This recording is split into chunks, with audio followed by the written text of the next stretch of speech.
I mean, let me say this. So Rachel, did you teach yourself how to build a website and how to like update it, or are there any books or tools that you found along the way that helped you? There's so much. I mean, there's so much. I mean, we just keep going back to. Is there any one or two good things you found? Well, I would have to say, okay, so my husband is just a serial entrepreneur and complete genius, and so he actually handles all of that. Okay. So I kind of completely lucked out, so I don't have to handle any of that. For anybody watching this, though, I want to help you because I feel like this is important.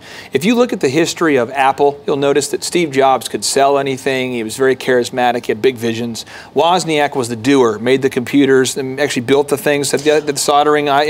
Everybody has kind of like a yin and a yang, or kind of a Batman and a Robin. Right. Every entrepreneur I've met has somebody that can help them. So if you're watching this and you're the technical person, but you don't know how to come up with the ideas. You hire your strengths, or you partner with your strengths. In the beginning, partner with strengths. So if you're watching this right now and you're saying, I am a technically totally declined person, I don't know how to do this, find somebody who can help you, or vice versa. And you're going to think, well, then why would they want to work with me? Because they don't have your side. I always say that every creative needs an MBA. Like every creative needs their MBA. Like they need to find that person that can harness that and monetize it. I love it.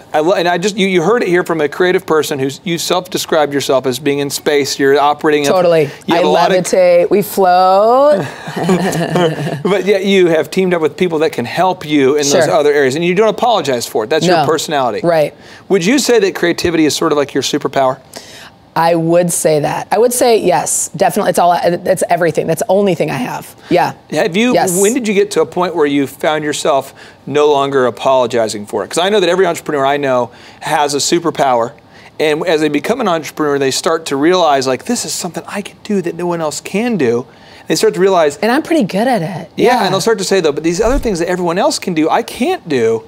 And eventually they quit apologizing and they actually embrace it. When did you get to a point where you were so confident that you no longer had to apologize for being this creative wizard that you are? Not that long ago. I mean, really, I used to say, oh, I'm sorry. Like, I know I lost my phone for the 25th time. And like, oh, I'm sorry. Like, I know I'm talking about unicorns again. And like, so, I mean, I guess I just stopped saying that. Like, I mean, like, I'm sorry. I'm not going to, I always keep it positive.